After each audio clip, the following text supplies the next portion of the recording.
In other news, an out-of-control wildfire named Eagle Bluff rages in Canada, prompting authorities to issue an evacuation order last Saturday night. Justine Nazario reports. The UN's World Meteorological Organization, or UNWMO, said that climate change has spurred a surge in extreme weather reports. This include Canada's historic wildfires and the dangerous ongoing record heat wave in the US and other countries.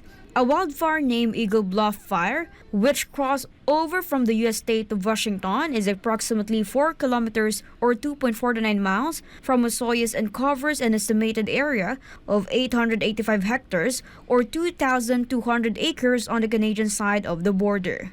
On the U.S. side, it was approximately 2,000 hectares in size, according to the British Columbia Wildfire Service. Canada's Osoyoos, with an area population of about 6,700, is facing a serious threat as the fire continues to spread. As of Sunday, a total of 732 properties have been under evacuation orders and 2,094 properties are under evacuation alerts. Emergency support has been sought by 132 people. Canada's British Columbia Wildfire Service is actively responding to the incident with initial attack crew personnel, helicopters, structure protection personnel, and heavy equipment. Consequently, the evacuation order spans the area north of the Canada-United States border to the intersection of Highway 97 and Highway 3, as well as west and north along Highway 3. Authorities are closely monitoring the situation, with resources being focused on the eastern flank of the fire. As a result, the situation remains critical, and residents are urged to comply with evacuation orders to ensure their safety. Reporting,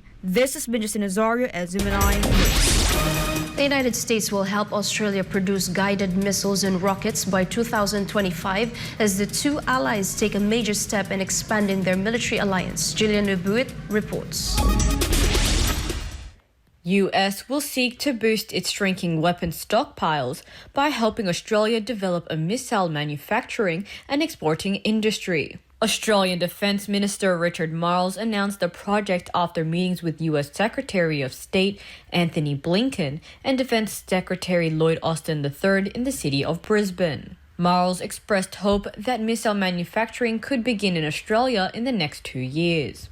Meanwhile, U.S. Secretary of Defense Lloyd Austin said the plan, which would mutually benefit both countries, would help the United States to sharpen its technological edge and strengthen its defense industrial base, as he affirmed stronger U.S. military presence in Australia.